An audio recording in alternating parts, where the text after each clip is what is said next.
ನಾನು ಇವಾಗ ಗೋಬಿ ಮಂಚೂರಿ ರೆಡಿ ಮಾಡ್ಕೊತಾ ಇದ್ದೀನಿ ಕ್ಯಾಬೇಜಿಂದ. ಅದಕ್ಕೆ ಪೆಪ್ಪರ್ ಪೌಡರ್ ಹಾಗೆ ಸಾಲ್ಟನ್ನ ಹಾಕ್ಕೊತಾ ಇದ್ದೀನಿ. ಹಾಗೆ 1 ಸ್ಪೂನು ಜಿಂಜರ್ ಗಾರ್ಲಿಕ್ ಪೇಸ್ಟನ್ನ ಹಾಕ್ಕೊತಾ ಇದ್ದೀನಿ.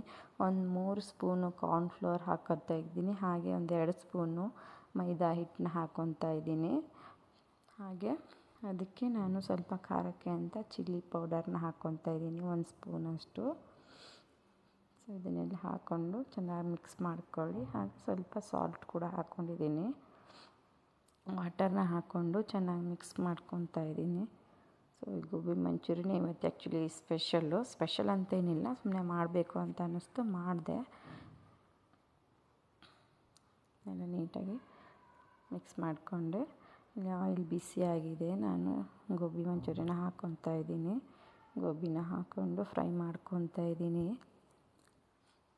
ಆ್ಯಕ್ಚುಲಿ ಸ್ಯಾಟರ್ಡೆ ಸಂಡೇ ನಮಗೆ ರೆಸ್ಟ್, ಇಲ್ಲಾಂದರೆ ಎವ್ರಿಡೇ ಬೇಗ ಎದ್ದೇಳಬೇಕಲ್ಲ, ಸ್ಕೂಲ್ಗೆ ಎದ್ದಬೇಕು, ರೆಡಿ ಮಾಡಬೇಕು.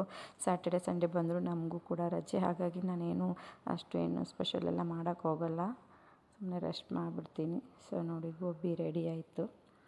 ಸೊ ಇದನ್ನು ನಾನು ಇವಾಗ ಒಗ್ಗರಣೆ ಹಾಕ್ಕೊಳ್ಳೋಣ. ಗೋಬಿನ ಒಂದು ಪ್ಯಾನ್ಗೆ ನಾನು ಆಯಿಲ್ ಹಾಕ್ಕೊತಾ ಇದ್ದೀನಿ ಇಲ್ಲಿ. ಹಾಗೆ ನಾನು ಕಾರ್ನ್ಫ್ಲೋರ್ನ ಸ್ವಲ್ಪ ಕಲಿಸ್ಬಿಟ್ಟು ಇಟ್ಕೊಂಡಿರ್ತೀನಿ ಇದಕ್ಕೆ ಹಾಕ್ಕೊಳ್ಳೋಕ್ಕೆ, ಚೆನ್ನಾಗಿರುತ್ತೆ ಹಾಕ್ಕೊಂಡ್ರೆ. ಸಣ್ಣಕ್ಕೆ ಒಂಚೂರು ಉದ್ದುದ್ದಕ್ಕೆ ಆನಿಯನ್ನ ಕಟ್ ಮಾಡಿ ಇಟ್ಕೊಂಡಿದ್ದೆ, ಒಂದು ಅರ್ಧದಷ್ಟು ಆನಿಯನ್ನು, ಹಾಗೆ ಒಂಚೂರು ಕ್ಯಾಬೇಜ್ನ ಉದ್ದುದ್ದಕ್ಕೆ ಕಟ್ ಮಾಡ್ಕೊಂಡು ಇಟ್ಕೊಂಡಿದ್ದೆ. ಹಾಗೆ ಸ್ವಲ್ಪ ಕ್ಯಾಪ್ಸಿಕಮ್ನ ಹಾಕ್ಕೊಂಡು ಇದನ್ನ ಸ್ವಲ್ಪ ಬ್ರೌನ್ ಆಗೋ ಥರ ಫ್ರೈ ಮಾಡೋಣ. ತುಂಬ ಏನು ಬೇಡ, ಸ್ವಲ್ಪನೇ ಫ್ರೈ ಮಾಡ್ಕೊಳ್ಳೋಣ. ಸ್ವಲ್ಪ ಫ್ರೈ ಆದಮೇಲೆ ನಾನು ಇದಕ್ಕೆ 1 ಸ್ಪೂನ್ ಸೋಯಾ ಸಾಸ್ನ ಹಾಕ್ಕೊತಾ ಇದ್ದೀನಿ.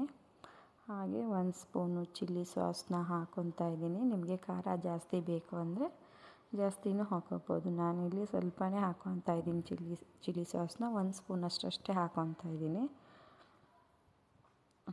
ನಮ್ಮ ಮನೇಲಿ ಯಾರು ಜಾಸ್ತಿ ಖಾರ ತಿನ್ನಲ್ಲ, ಸೊ ನಾನು ಜಾಸ್ತಿ ಹಾಕ್ತಿಲ್ಲ, 1 ಸ್ಪೂನ್ ಅಷ್ಟೇ ಹಾಕ್ಕೊಂಡಿದ್ದೀನಿ.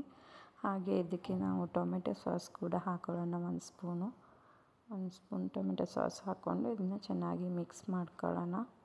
ತುಂಬ ಗಟ್ಟಿ ಅನಿಸಿದ್ರೆ ವಾಟರ್ ಹಾಕ್ಕೊಳ್ಳಿ, ವಾಟರ್ ಹಾಕ್ಕೊಂಡು ಫ್ರೈ ಮಾಡ್ಕೊಳ್ಳಿ. ಸೊ ನಾನು ಇದಕ್ಕೆ ಕಾರ್ನ್ಫ್ಲೋರ್ನ ಮಿಕ್ಸ್ ಮಾಡ್ಕೊಂಡಿದ್ನಲ್ಲ ಅದನ್ನು ಹಾಕ್ತಾಯಿದ್ದೀನಿ. ಇದನ್ನು ಹಾಕಿದ್ರೆ ಚೆನ್ನಾಗಿರುತ್ತೆ ಟೇಸ್ಟು. ಹಾಕಿಬಿಟ್ಟು ಚೆನ್ನಾಗಿ ಮಾಡ್ಕೊಳ್ಳಿ. ಇದಕ್ಕೆ ಸ್ವಲ್ಪ ಎಳ್ಳನ್ನ ಹಾಕಬೇಕಿತ್ತು ಮೇಲೆ, ನಾನು ಮರ್ತೋಗ್ಬಿಟ್ಟೆ. ಎಳ್ಳನ್ನ ಹಾಕಿದ್ರೆ ಚೆನ್ನಾಗಿರುತ್ತೆ.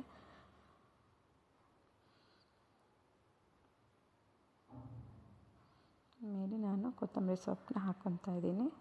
ನೋಡಿ ಗಟ್ಟಿಯಾಗಿತ್ತು ಅಂತ ಸ್ವಲ್ಪ ವಾಟರ್ ಹಾಕಿಬಿಟ್ಟು ನಾನು ಬೇಯಿಸ್ಕೊತಾ ಇದ್ದೀನಿ. ಹಾಗೆ ಖಾರಕ್ಕೆ ಅಂತ ಸ್ವಲ್ಪ ಚಿಲ್ಲಿ ಪೌಡರ್ ಹಾಕ್ಕೊಂಡಿದ್ದೀನಿ. ಇದೆಲ್ಲ ಚೆನ್ನಾಗಿ ಮಿಕ್ಸ್ ಆದಮೇಲೆ ಫ್ರೈ ಮಾಡಿಟ್ಟಿರೋ ಗೋಬಿನ ಆ್ಯಡ್ ಮಾಡ್ಕೊತಾ ಇದ್ದೀನಿ. ಇದನ್ನೆಲ್ಲ ಮಿಕ್ಸ್ ಮಾಡಿಕೊಂಡು ಚೆನ್ನಾಗಿ ಮಿಕ್ಸ್ ಮಾಡ್ಕೊಳ್ಳಿ. ಸೊ ಇದು ನೋಡಿ ಗೋಬಿ ಮಂಚೂರಿ ರೆಡಿ ಆಯಿತು. ಸೊ ಇದಾಗಿತ್ತು ನಮ್ಮ ಇವತ್ತಿನ special gobi manchurian, Saturday special. So ಯಾರ್ಯಾರು ನಮ್ಮ ಚಾನಲ್ನ ವಾಚ್ ಮಾಡ್ತಾ ಇದ್ದೀರಾ, ಪ್ಲೀಸ್ ಸಬ್ಸ್ಕ್ರೈಬ್ ಮಾಡಿ, ಹಾಗೆ ಲೈಕ್ ಕೊಡಿ, ಸಪೋರ್ಟ್ ಮಾಡಿ ಅಂತ ಕೇಳ್ತಾ ಇದ್ದೀನಿ. ಈ ವಿಡಿಯೋ ನೋಡಿದ್ದಕ್ಕೆ ಥ್ಯಾಂಕ್ಸ್.